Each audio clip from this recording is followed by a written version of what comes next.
Your Creative Push, episode 115. There's really nothing like just picking it up and giving it a try. No video will show you everything that you will experience when you try a new technique.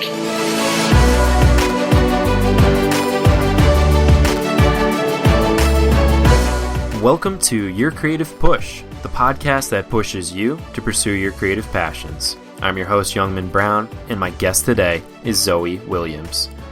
Zoë creates otherworldly creatures that serve as spirit guides. Her needle-felt sculptures are inspired by dreams, visions, and the collective unconscious. Born in 1983 in New Orleans, Zoë holds a BA in Fine Art from the University of New Orleans and a certificate in Fiber Art from the University of Washington. Her work in needle-felted wool has been exhibited in galleries around the world, and she currently lives and works in New York City. And Zoë, first of all, thank you so much for coming on the show. I guess the first question is a pretty obvious one because your work is so awesome. I'm so inspired by it, and it's so fun to look at. What got you started with it? What really inspired you to start doing this kind of work? Well, thank you so much for having me on the show. I guess I've always been an artist. Ever since I was a kid, I've always wanted to do creative things. My parents were really generous and enrolled me in every class I was interested in: painting and pastels and sculpture and glass blowing and everything you could think of. And so it's always just been a large part of my life. As for needle felting in particular, I got into it by chance. It was after I'd finished college. At the time, I was really interested in recontextualizing craft materials as fine art.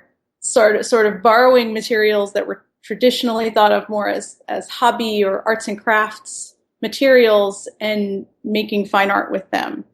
I guess it was sort of a cheeky thing to do, but when I came across felt, I had only ever seen it in the context of really cutesy little toys and like Christmas ornaments and things like that. I really thought it had potential to make sculpture.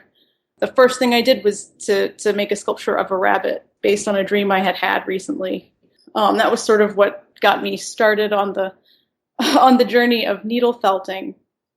Yeah, very cool. And I love the story about the rabbit. So can you go a little bit deeper into that and tell us about that? Well, that was a really difficult time in my life. It was right after Hurricane Katrina. I say right after, but it was several years after Hurricane Katrina. Mm-hmm. I was living in Seattle. That was where I was sort of displaced to after the hurricane. I worked various jobs. I was not particularly happy. I was not making art at the time.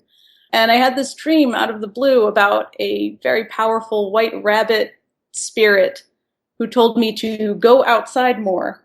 And I had no idea what it meant, but it was sort of the first time since the hurricane that I felt sort of compelled to make art. And I think the first thing that I did was to make a series of sculptures with shrink ink plastic based on the rabbit. When I had finished that, I started needle felting, and so I made a three-dimensional sculpture of the rabbit. I feel like through those sculptures, I sort of worked through the artwork. I was able to work through the dream. And ever since then, my dreams have been a major source of inspiration for the artwork itself. Yeah, I love what you said about, working through the time and working through the dream as well. For me, I find that I don't know what I think about something, whether it's a difficult subject or even a humorous one. I don't know what I think about it until I've actually written it out, until I've written about it, I think it's really important, and that's what art and creativity can do for people. It's to work through whatever's going on in your life, in your head, in your dreams, in your just whatever, It's really important. Yeah, I agree. So let's talk a little bit about dreams and the collective unconscious. And we were talking a little bit before the episode about that because I totally agree that it's a real thing, that it's this thing that every human can kind of tap into, this collective unconscious. Can you and you said you weren't, you didn't have the authority to talk about it, and I totally agree, because I don't either, but would you mind giving it a try and telling us what you think about that? Sure. Yeah, well, I have no background in psychology at all, but I am very interested in the concept of the collective unconscious. And I guess when I was growing up, my parents were big-time Jungians, and they taught me about mythology and archetypes, and I guess it's just sort of the framework that I have for understanding where these concepts come from, and when I dream about something, how to sort of approach those images. And when I look at art and music and film, I feel like the collective unconscious as a concept gives me a framework for understanding what other people are doing, and just relating to people in general. Yeah, it's almost inspirational to think about that, to think about the collective unconscious. It's like, it makes you feel like you're all kind of in it together. We're all trying to figure it out and kind of building on what the others have done, if that makes sense. I don't know. Yeah, definitely.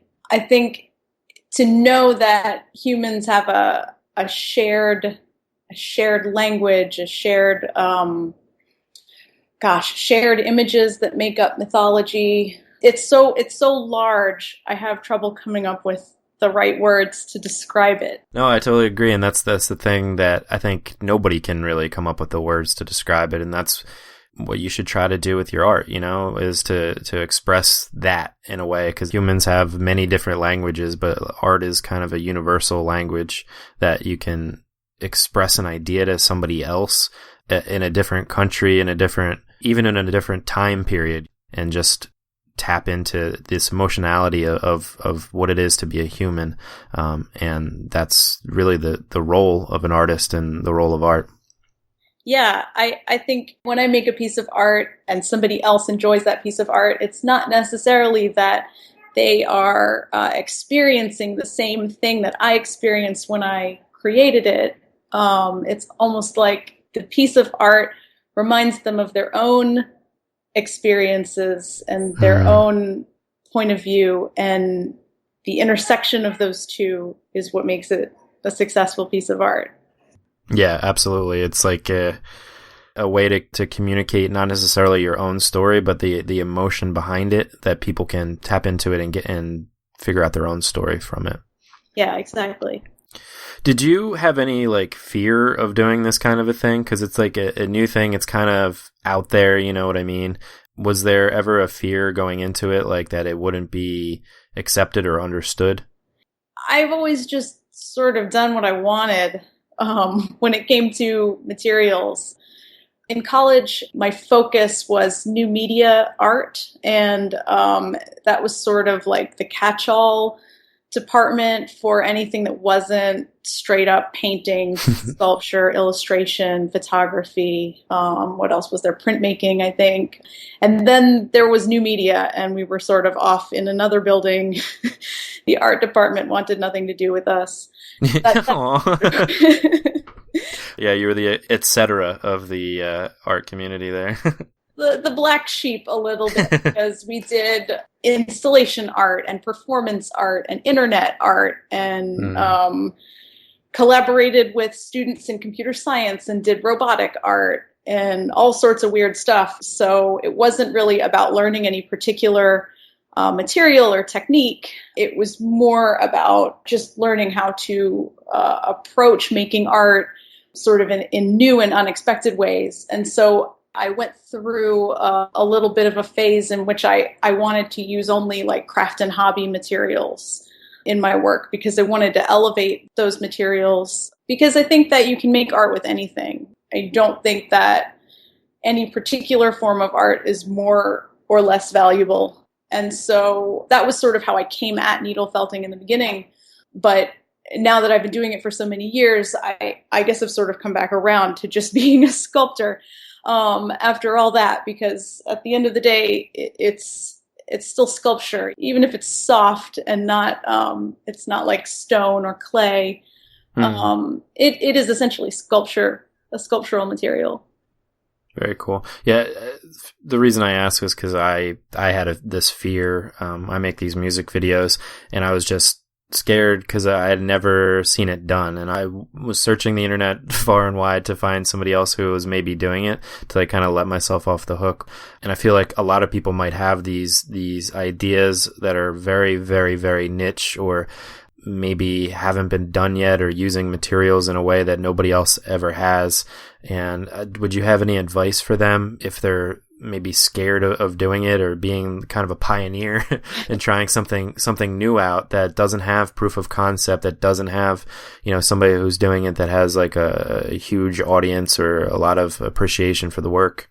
Well, I'm a big fan of trial and error myself. I actually get a fair number of questions from people who want to know, like, do I use molds to make my sculptures? Do I put wire armatures inside? Like, what breeds of sheep produce the best wool? Just all kinds of questions. And I'm always happy to answer them because I've made those discoveries just from trying things along the way. Like, for a perfect example, the first thing I ever needle felted, the rabbit, I had no idea what I was doing. So I went to the fiber shop and I bought a huge hank of fiber, and I thought it was all the same. So I picked this really nice, soft merino wool and set about needle felting it. And I felted and felted and felted, and it never became solid.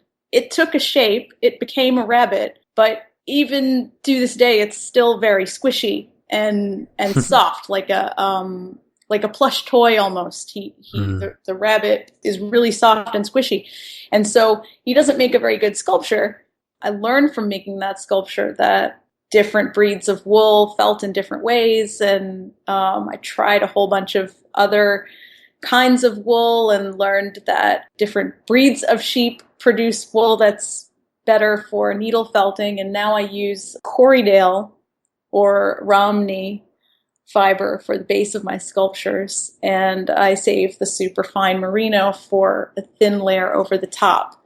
And so I just learned all of that by trial and error. There was nobody to teach me what worked and what didn't work. But I think I learned more just experimenting with the different fibers than I ever could have from somebody just telling me use this or use that.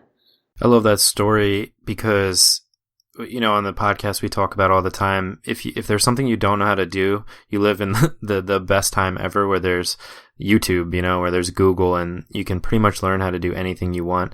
But there's, of course, going to be some things that you can't learn from the internet. But like you're saying, there's so much you can learn just from trying it, just for going for it. And sometimes you will go down a different path and make something a little bit different than you were setting out to do, just by the things that you learn, just by kind of diving in, Yeah, that's definitely true. And I have watched my fair share of YouTube videos learning different techniques, but there's really nothing like just picking it up and giving it a try. No video will show you everything that you will experience when you try a new technique. Were there some things that initially held you back from doing this, and do you still experience them basically with anything creative that you do? Oh yeah, all the time. I mean, even though I majored in fine art in college, I never thought I would actually have a job making art. I never thought that I could be a professional artist.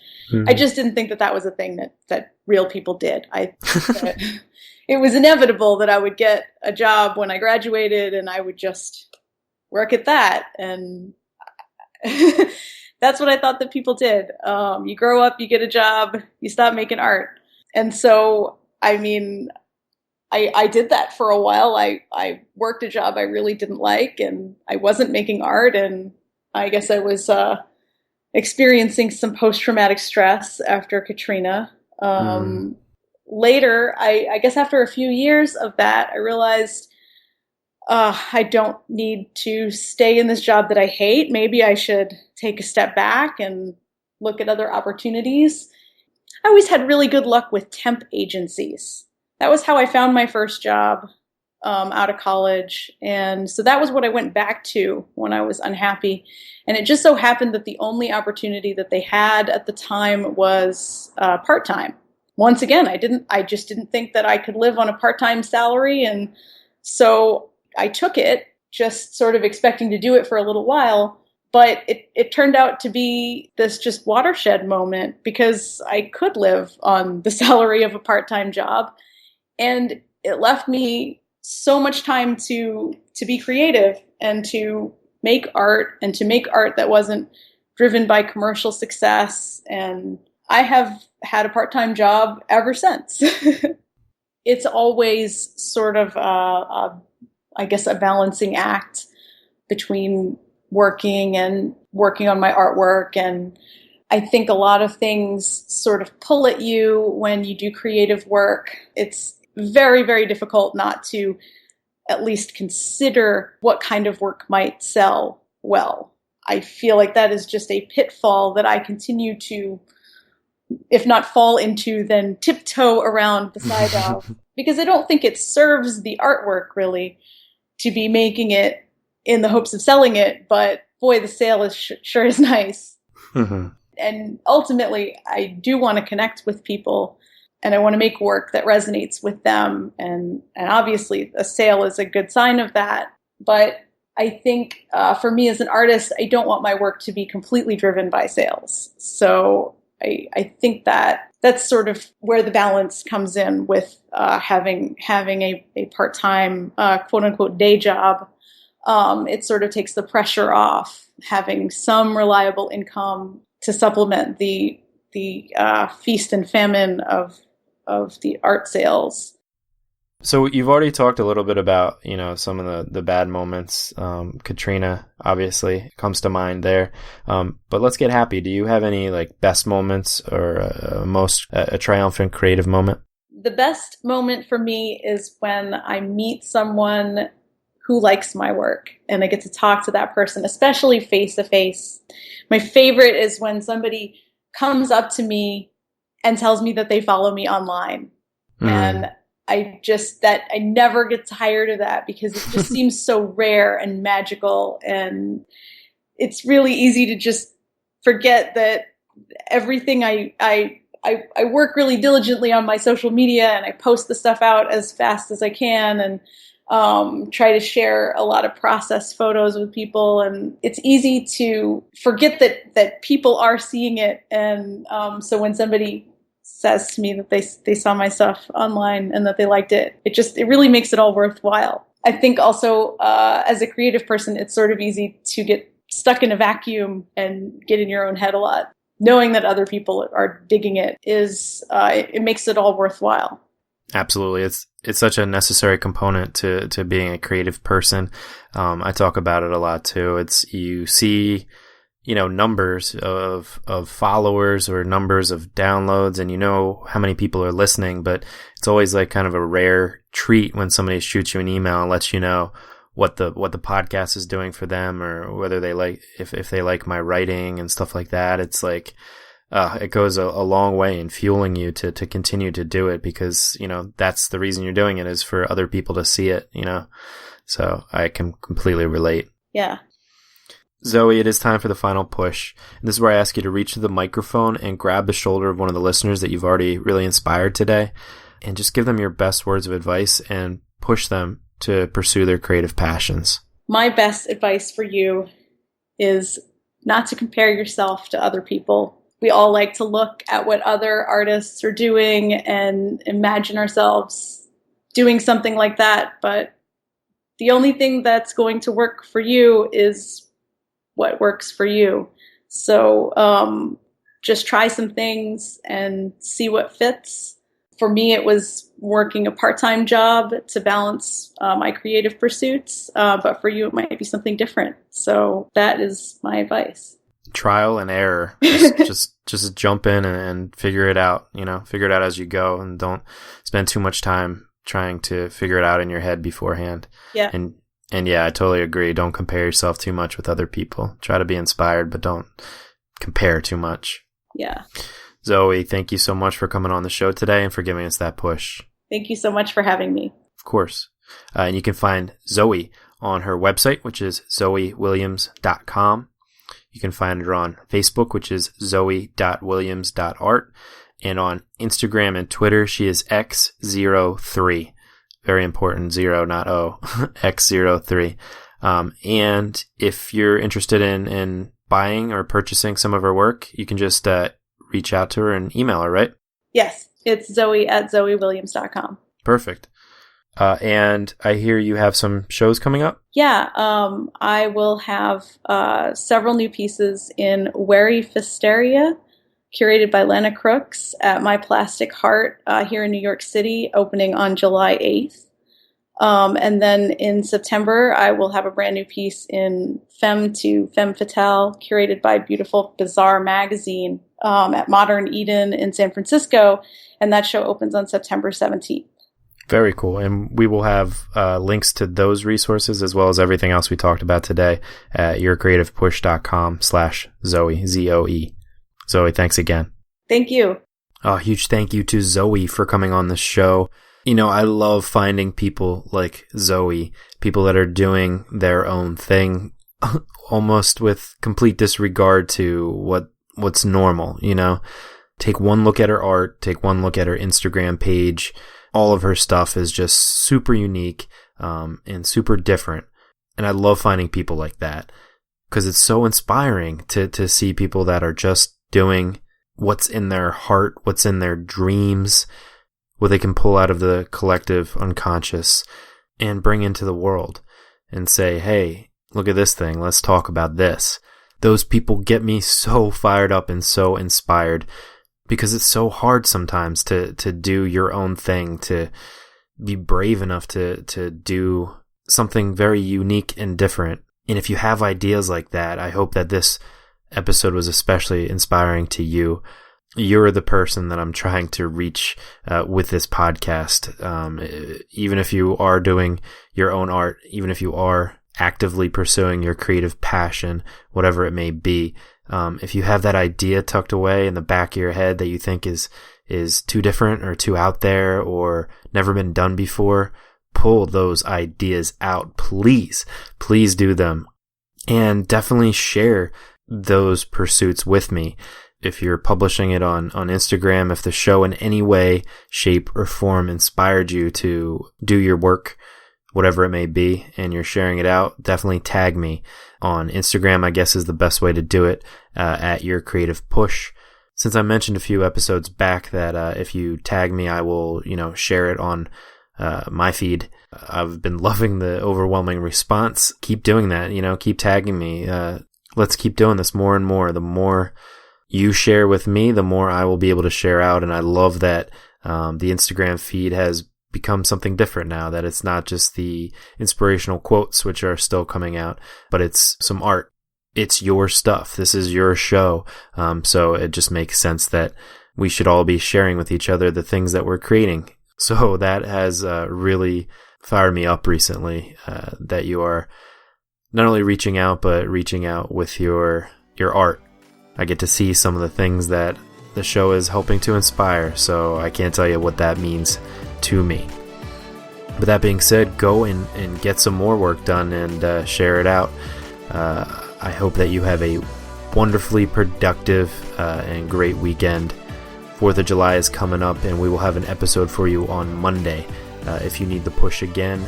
But hopefully you're inspired to go and get your work done today, this weekend, and for the rest of time. Thank you so much for listening. I love you all, and we will be here for you on Monday and all next week for more Your Creative Push. Now go be productive. I love y'all. Bye-bye.